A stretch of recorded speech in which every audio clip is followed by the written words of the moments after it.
Straight to the point, I'm Brian Sterling, substituting for Rick Albin. This week, we're checking in with two members of West Michigan's congressional delegation, Republican Congressman Bill Huizenga and Democratic Representative Hillary Scholten. They sit on opposite sides of the aisle, and they have very different opinions on President Trump's first week in office, especially when it comes to the issue of immigration. We begin with Representative Huizenga, who spoke to us over Zoom from his home in West Michigan. U.S. Representative Bill Huizenga, it has been a busy 2 weeks in Washington. The president asserting himself right off the bat with executive orders and personnel decisions. Talk a little bit about that new energy at the Capitol. Well, I think clearly a reinvigorated Donald Trump has come back in. He definitely feels the mandate that was given to him, not just in the Electoral College, but by the popular vote as well. And he has learned a lot of lessons from the first go-around, not just in operations, not just in preparation, but then even, I think, how he was obviously treated, whether it be through the Department of Justice or other organizations and entities that had gone after him, both during his first term and then after his first term. So he's coming in. He is not asleep at the switch by any stretch of the imagination. He is full bore, 100% gas, no brake. That certainly is a very different pace than what we saw out of the last White House, I can tell you that. So it's obviously a significant amount of change that has been happening, and a lot of us feel very, very good about that, actually. I want to spend a little time on the immigration issue. It's dominated a lot of the discourse, both nationally and here in the community here in West Michigan. The president promised aggressive enforcement and border protection, and that's what we're getting. Are you satisfied with the way that things have been going? Well, I think the numbers speak for themselves.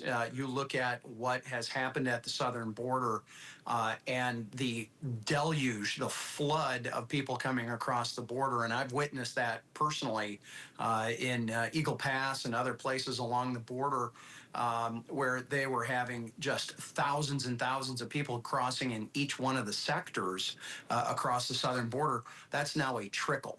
And that is just, I think, proof in the pudding right there about the seriousness of the enforcement. Then you go and look at what's been happening in places like New York and Boston, and not just in the, my point is not just in the South, but these other areas, Colorado, where we have seen gangs that have become entrenched in communities. We know that there are bad guys that have come into the country who, due to local sanctuary city or sanctuary state positions from local governments, that have let these people go after they've gotten requests for detention from the federal government. And now we see ICE going in and actually arresting these people. It's approaching 1,000 of them that have been taken out of the country already in a week, basically. That's really truly something astounding, and I think should be where we start this whole process. Let's get those bad guys out who we know who they are. We know where they are. We've just sadly had an administration that wouldn't go after them, and they were working with complicit local and state governments that didn't go after them as well. And that just is baffling to me why this would not have been done previously. What are you hearing from constituents as far as some of the local actions that may be taking place in West Michigan, especially in churches or schools? Well, we haven't really gotten any kind of hard evidence of any of those actions happening.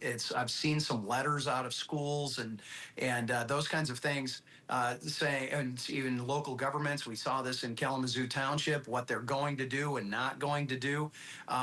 And frankly, I think a lot of that has been fear-mongering with what's been happening. And I'll just echo J.D. Vance when he was asked this question, which is, why would we tolerate murderers and child molesters and people who have broken the law in our schools or anywhere else around, right? I mean, would we not go after them?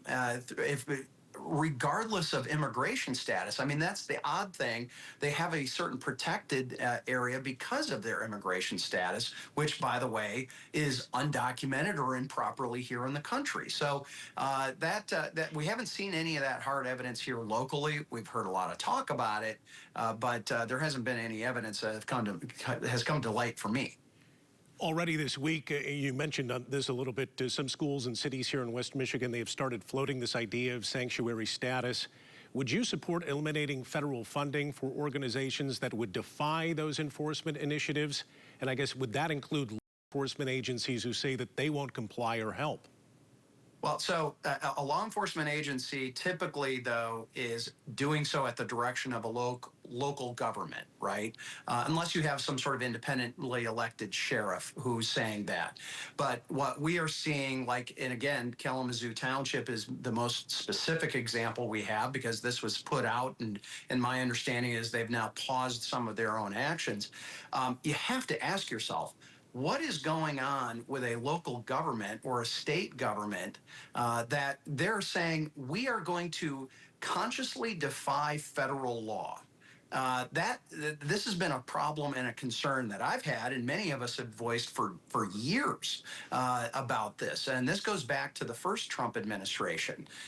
So it begs the question, okay, so you're dependent on federal funds to do law enforcement actions just on the stuff that you want to do, but you're not going to cooperate with the federal government on the things that the federal government is required to enforce. That to me is an oddity that I can't really get around and can't get my head around. So I think it certainly begs the question, why then would you send federal aid and federal money to these institutions and governments that aren't going to cooperate with the federal government? Let's talk about this federal funding freeze, relatively new in the headlines this week. There's a little bit of uncertainty about this. What's your understanding on what's going on here?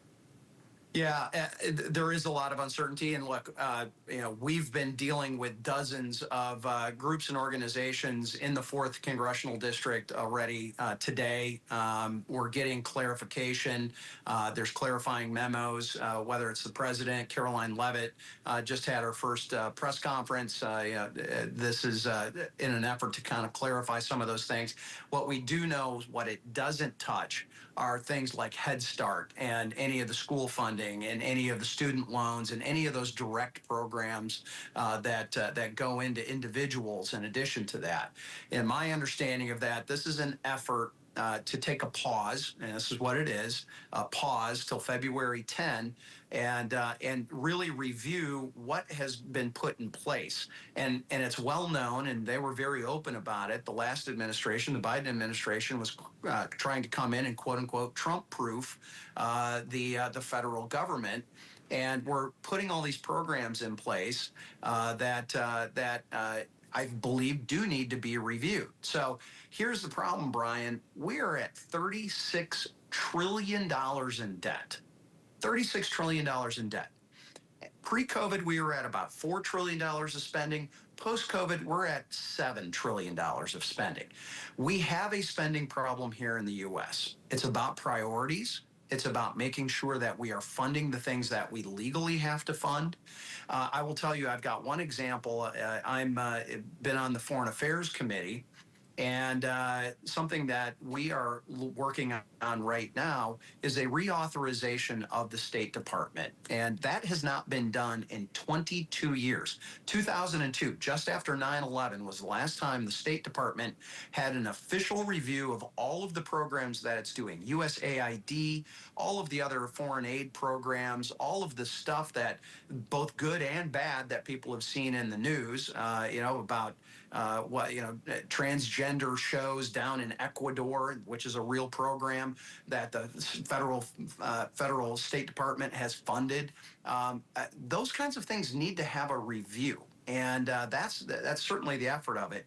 And what my understanding is what we are seeing is when we've got something like the State Department, which has something like 3/4 of all of its spending has not actually been authorized. It's been appropriated, but just not legally laid out in 22 years.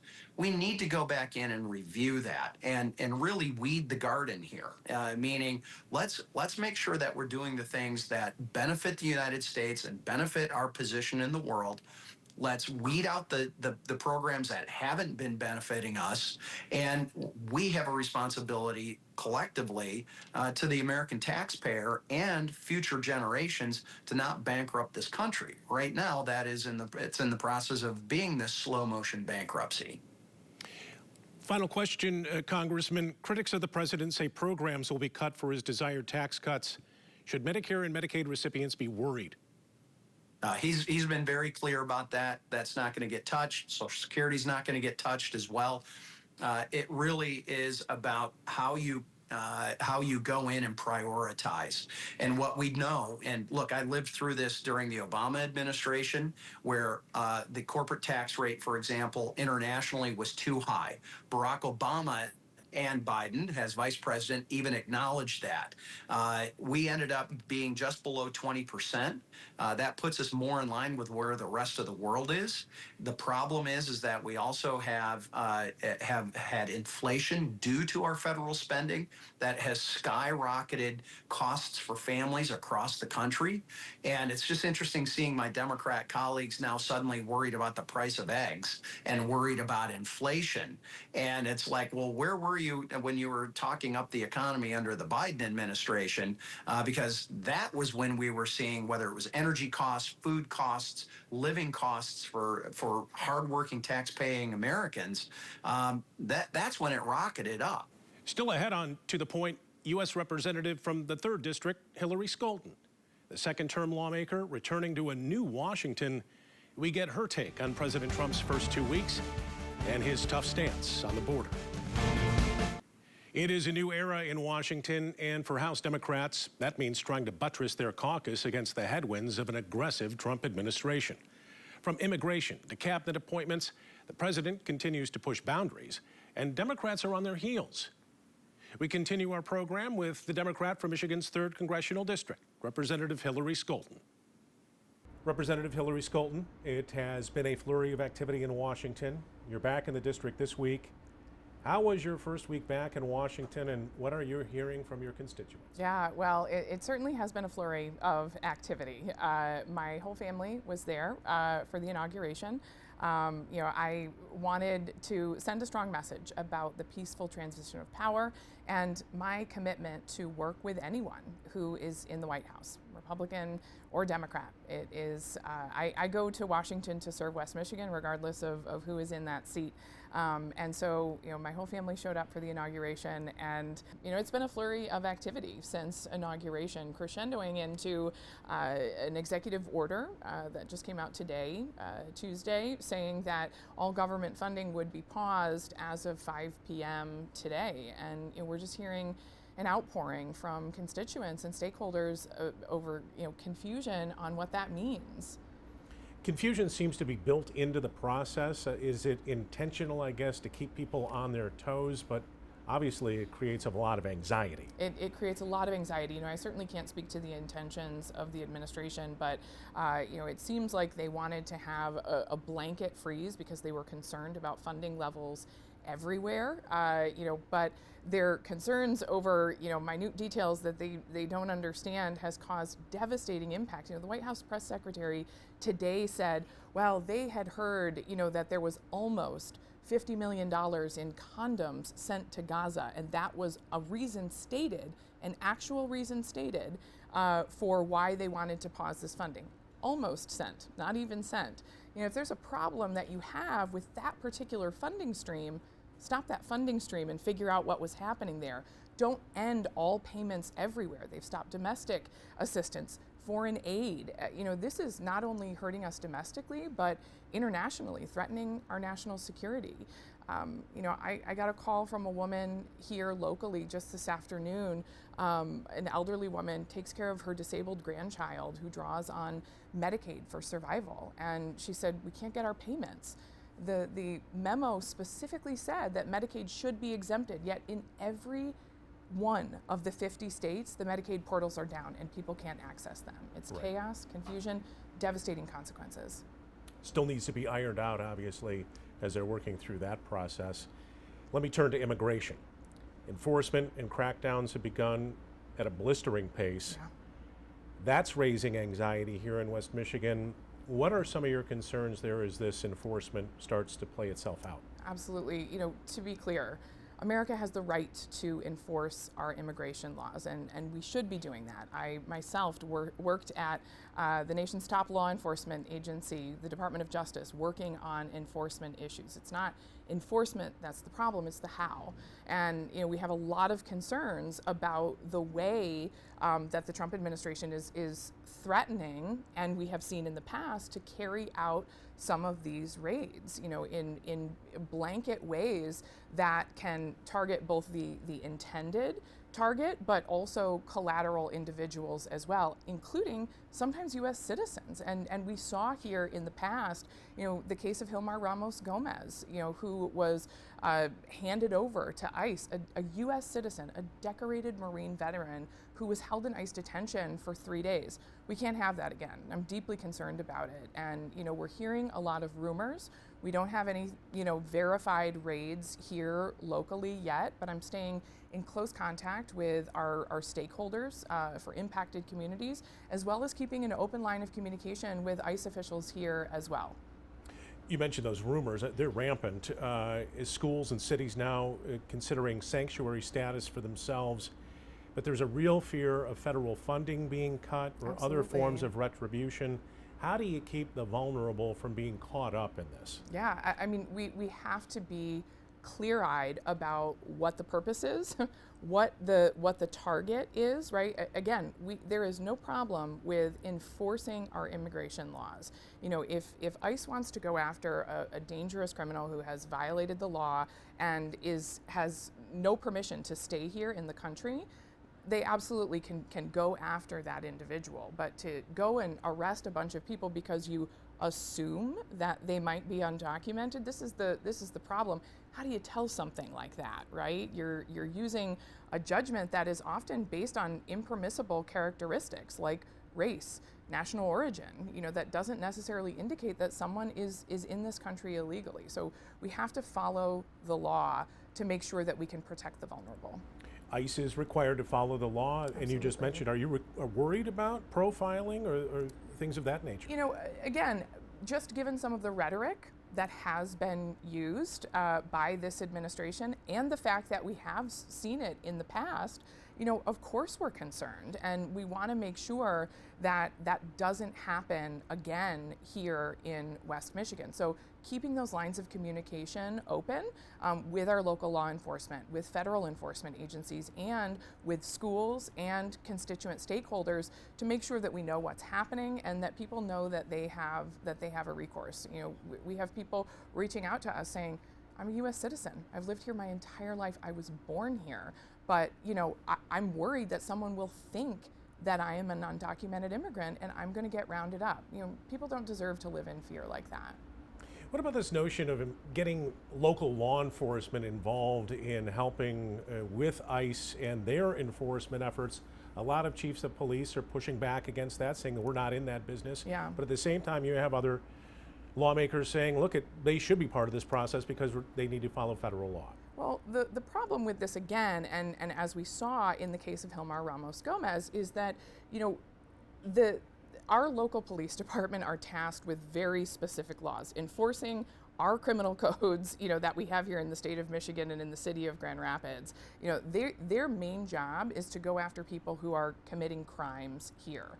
Not to determine whether, someone has violated an immigration status. That is ICE's job, right? And so if you're asking individuals who are not trained in this area of law to start making those types of judgments, it opens the door for all kinds of exploitation and abuse. Again, that actually happened here in Grand Rapids, where we had a veteran U.S. citizen detained by ICE. So that's what we're trying to avoid. ICE has a budget for a reason, so that they can be the ones to enforce this area of law that they have specific training in, that they can carry out, that they have a right to do. I think that the local authorities should stick to enforcing the laws that they know, and ICE should stick to enforcing the immigration laws which they've been trained to enforce. Let's talk about some of the firings, the cabinet appointments by the president, some of the hiring decisions. What are your concerns there? Yeah, I mean, listen, we have seen just some incredible changes in our top leadership, particularly at the military. The highly controversial appointment of Pete Hegseth to lead our armed forces, replacing, one of the most qualified, decorated men to ever lead that department, with someone, who is arguably one of the least qualified, who passed only the second time, that we had to have a tie break in a Senate confirmation, and the closest for the Secretary of Defense. I think it leaves the American public questioning, whether we have the most qualified person leading our armed forces right now. We are at such a precarious time on the world stage, and we need the best and brightest. We saw, the unfortunate firing of Admiral Linda Fagan, who was the head of the Coast Guard. Coast Guard, very important here in West Michigan. And Trump came in day one and called her a DEI hire simply because she was a woman, and fired her. She served with honor, with integrity. She's a decorated admiral, and she didn't deserve to be treated that way. She saw a multifold increase in recruitment and retention in the United States Coast Guard at a time when we needed it most. I was working with her on getting a new icebreaker for the Great Lakes Icebreaker Program, something that was desperately needed. And there was no transition plan there, leaving, again, our coasties in a precarious position. Republicans, at the president's request, have started floating a number of ideas for programs to pay for his desired tax cuts. How vulnerable are Medicaid and Medicare recipients right now? I mean, we're seeing that they're incredibly vulnerable, unfortunately. As we speak, Medicaid portals across the country are inoperable. They are all shut down in all 50 states. In the first Trump administration, he made it a priority to try to completely rewrite the way we do healthcare in this country, jeopardizing some of the most vulnerable, the young, the sickest, the disabled. And it seems clear that, we're just a little over a week in, and already those individuals can't even access the benefits because the administration has shut them down. Everybody talks about addressing the debt limit and reining in spending. You mentioned in your newsletter that we're already over budget for the year. We're relying on these extraordinary measures to pay the bills and cover costs, and we've got less than 50 days before we run out of money. Yeah. This is, again, something that both sides of the aisle always talk about, right, but very little ever seems to be getting accomplished on this. Is this just something that's going to constantly be nagging Congress? I mean, I sure hope not. I think that we have the will and the desire to address it. I know I made clear from the outset that I was willing to work with this administration, to work with my Republican colleagues in the House on doing this. I was so honored to earn a Fiscal Hero Award from the Fix the Debt Commission in my first term in Congress because of my commitment to this issue. But what we're seeing by the Trump administration, these blanket shutdowns, I think for those who are unfamiliar with how, the budget process might work, it sounds great in theory, right? We are spending so much money, just shut it all down. But the problem is, when you have this type of massive shutdown, it actually costs more money to figure out how to turn back on the things that you need than finding those programs that need to be shut down permanently and completely getting rid of them. Margins in the U.S. House for the Republicans remain razor thin. And conventional wisdom would indicate that that opens up more opportunities for compromise, especially when it comes to budgetary issues and the debt. That's our program for this week. We'll see you next week on To the Point.